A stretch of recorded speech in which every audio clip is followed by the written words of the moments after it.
Hey, it's Game Hydro. We're going to make a tier list of all the insect heroes in the game. So, obviously, the main ones you want are going to be the SSRs. Some of them are going to be more effective than others. As you can see, the maximum stats of each hero of a certain rarity are not necessarily the same. This guy, all have different stats. So, we're going to make a tier list. And we're going to compare them to other bugs of similar rarities, not really to each other, because then obviously all the S tier types would be the SSRs, and that's just lazy. But we're going to go mainly by the skills they have, because the skills can really, really affect a battle. So let's go to the skills area. So Butterfly Knight, let's take a look at her. Deals damage equal to 65 or 55 up to 100% with full upgrades to up to 3 enemy units, and reduces their defense by 10% for 2 rounds. So defense reduction and damage all in one shot. Pretty nice. And then the rising skill, the attack boost, and the skill that hasn't even been added to the game yet. But the primary skill and the damage boosters here make her an excellent attacker for the party, and kind of a boost for everybody's attack. So excellent one to have in her party. Let's give her an A+ tier. Red Spiked Dung Beetle. So this dude's skills deal damage equal to 56% to 2 enemy front row units, increasable to 105. And then you get damage reduction,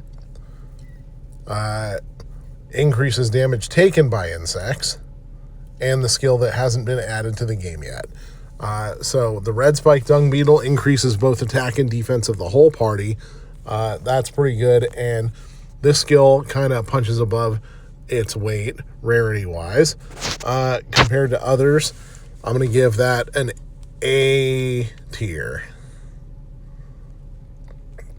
Let's go see the Blue Carpenter Bee.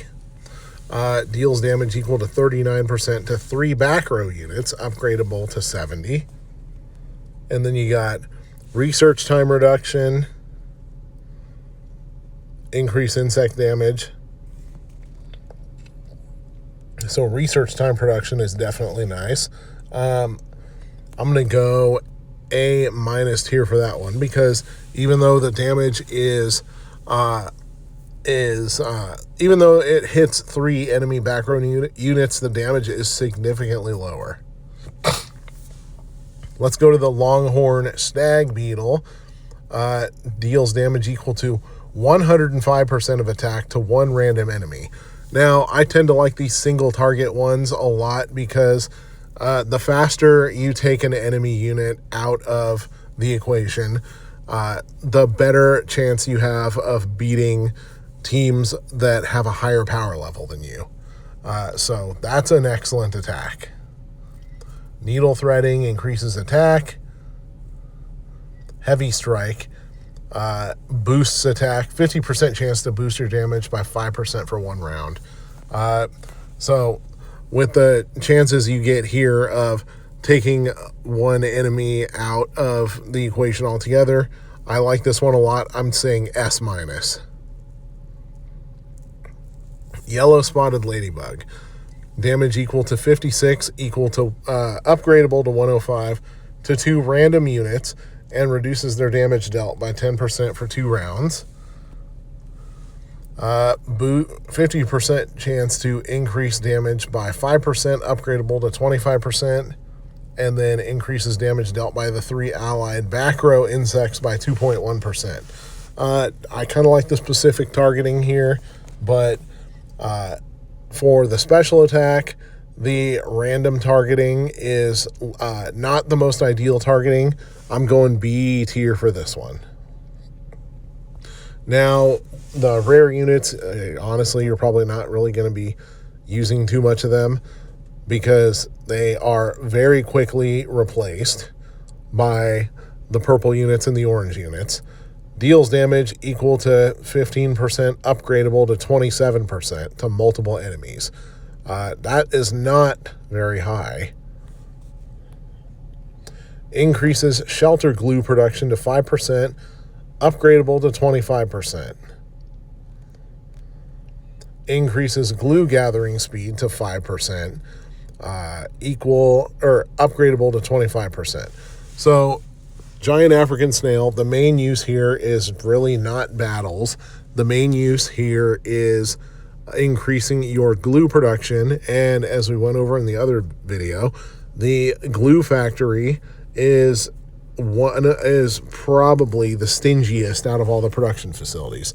So battle wise, I'm giving this one a C tier, but you still want to keep evolving it and increasing the star rating, because that will increase the production of glue just by having it on you, just by having it summoned all together. It doesn't even need to be in your active party for this, just by summoning it all together.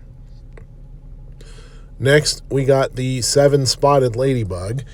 Now you can tell that already that for a blue one, this one has a skill that punches above its weight. 75% of attack to one single enemy, upgradable to 135%. This skill increases the attack boost gives 50% chance for an attack boost of 3% up to 15%. Now you're really not going to notice that one too much unless you got a 4-star bug.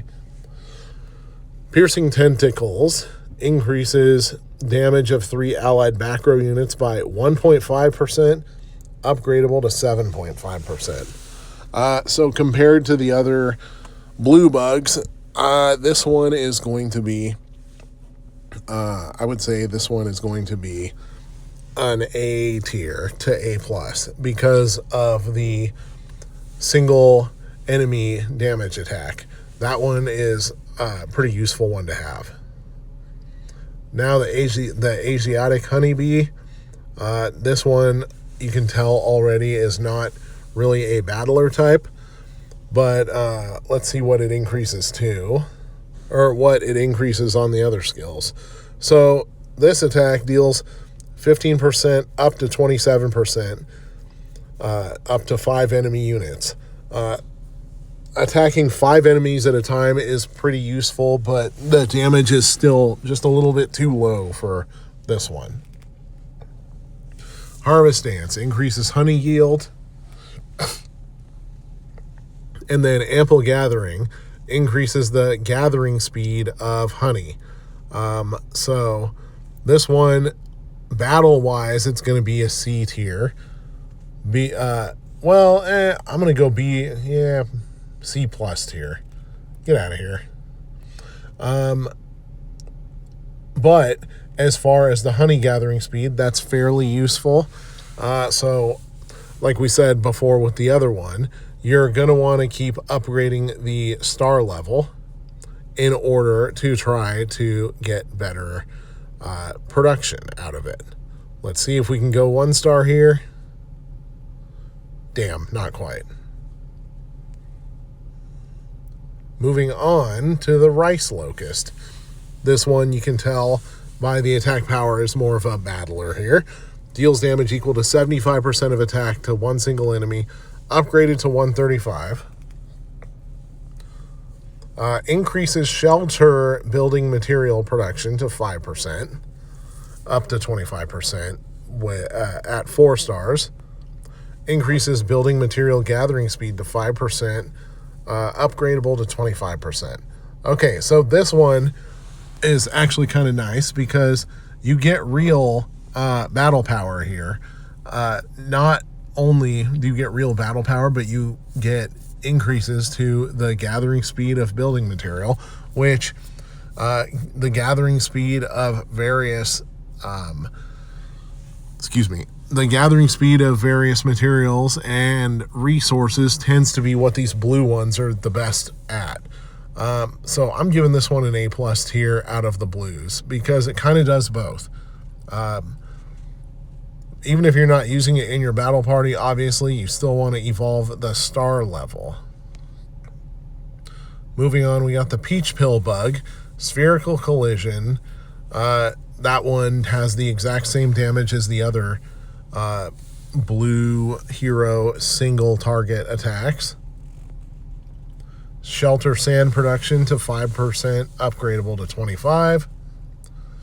Sand Gathering Speed to 5%, upgradable to 25. So this one, kind of similar to the last one. Sand is a little bit more stingy in the game compared to the shelter building materials. You gather shelter building materials at a crazy speed in this game. So I'm giving this one a B+ tier. All right, moving on, we got the king of SSRs, the Orchid Mantis, which has a maximum stat level of a ridiculous 576,219. Taking a look at the skills, deals damage equal to 240% attack. This is on full upgrade, by the way. It probably starts off at something like 120 to 150. To one back row unit, it has a 20% chance to stun them for 1 round. Now, targeting one single back row unit, the back row units tend to be less targeted than the front row units. So this is fairly valuable to get rid of back row units, especially, as some battles may try to hide a very powerful bug in the back row. 20% chance to increase your damage by 20% for 1 round. Increases by 40% if the target is stunned. Obviously, that's on 4-star, 5-star, whatever. Dancing Flower increases damage taken reduction of 2 allied front row insects by 15%. So the reduction is a little small, but still valuable, especially because you got damage reduction to 2 front row insects, and front row insects tend to be the most targeted by enemies. And the single target attack is extraordinarily powerful here. That, plus the fact that the Orchid Mantis has the highest stats, even compared to other SSR types, I got to give it an S- tier. The Hercules Beetle actually has the lowest stats for... there's another boost. The Orchid Mantis increases your idle rewards. That's always good, although if you are making the in-app purchases required to get the Orchid Mantis, there's an argument to be made that maybe you don't necessarily need the idle rewards, but then again, they're always good to have.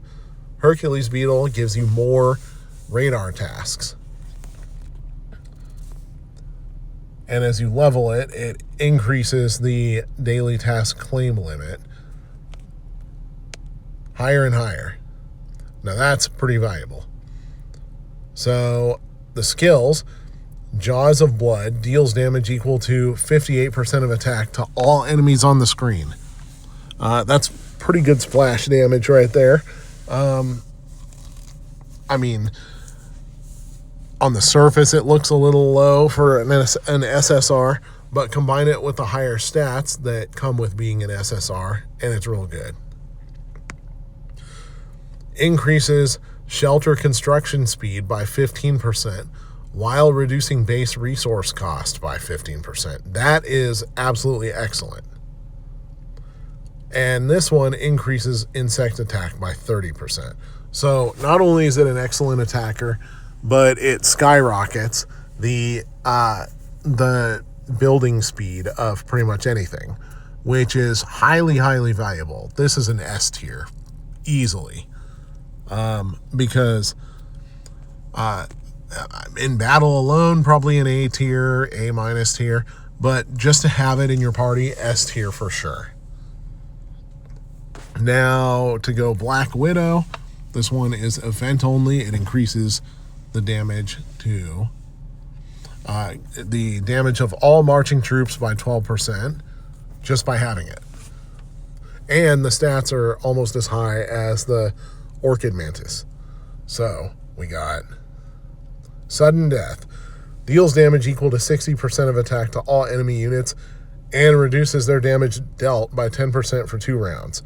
All right, so that splash attack is stronger than the splash attack of the Hercules Beetle. Plus, the stats are higher anyways, So that's extra valuable. Skill number 2 increases the defense of 2 allied front row units by 15%. Skill number 3 increases damage taken reduction of insects by 30%. So not only is this a very strong splash damage attacker, but also kind of a tank type. So that one I'm giving an A+ tier to, because it doesn't really increase any production speeds of any sort, but very valuable to have in battle. Higher damage, higher defense. What's not to like? Next up, we got the Crimson Marsh Glider. Primary stat, deals damage equal to 70% of attack at max upgrade level to 3 enemies. Increases the damage of the 3 allied back row units by 9% at full upgrade. Increases troop damage taken reduction by 9% at full upgrade level. All right, so that attack skill is pretty good, but these 2 unit buffs are, in my opinion, not very valuable. 9% is pretty tough to notice, especially at 5-star level. So I'm going B tier with this one. Well, B tier compared to other SRs, but as far as battle goes, it's still going to be more valuable to have than any R rarity type. Next, you got the Walking Leaf here. The Walking Leaf has higher max stats than the Crimson Marsh Glider. The skills include deals damage at full upgrade equal to 196% of attack to 1 random enemy. So that one is pretty good. It has a chance of taking an enemy out of the equation pretty quickly. Stamina consumption for expeditions excluding radar tasks decreased by 20%. Increases insect hit points by 21%. So that one, I would actually consider that second skill to be a pretty valuable one, especially if you do a lot of overworld play and alliance play, because that allows you to do more before running out of stamina. Plus, this attack punches way above its weight, dealing almost 200% of attack at max upgrade level to 1 enemy. In this case, I don't really care that it's random, because the main point is to try to take an enemy troop out of the equation as fast as possible. As the faster you take an enemy troop out of the equation, the faster you get rid of the damage. You stop them from dealing damage to you, which can allow you, once again, to get an advantage even over enemy parties that have a higher overall combat power than you. So that's why Walking Leaf is really valuable. I'm giving that one A+, possibly S- tier. I like that set of skills. So right now, that's all the heroes that are in the game. That's what we are ranking them. Thank you for watching. This is Game Hydro. Please like and subscribe while we try to get more of these dudes.